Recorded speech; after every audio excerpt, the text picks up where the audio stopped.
করলাম সেই দেশ বেরিয়ে বুলবুল পাখি ময়নাটিয়ে আয়না জানা গান শুনিয়ে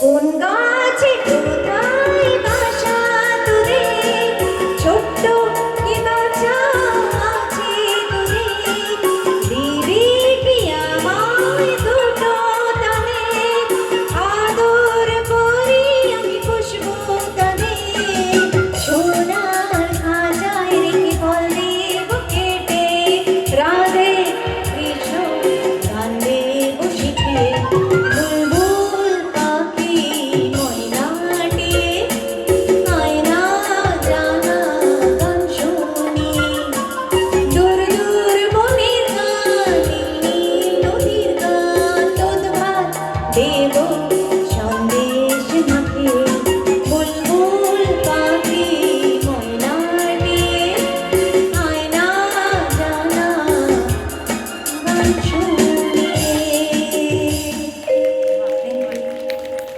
কি মিষ্টি গান বলুন, খুব ছোট্ট হতে ইচ্ছে হয়। এই গানগুলোকে যেন আরো বারবার শোনার ইচ্ছে হয়।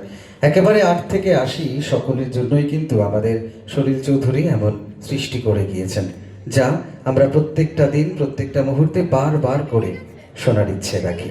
আজকে এই সন্ধ্যেটা যে কতটা ভালো হতে যাচ্ছে, এখনো সামনে এত প্রিয় শিল্পী বন্ধুরা রয়েছেন, আমার তো এটা ভেবেই ভীষণ ভীষণ আনন্দ লাগছে।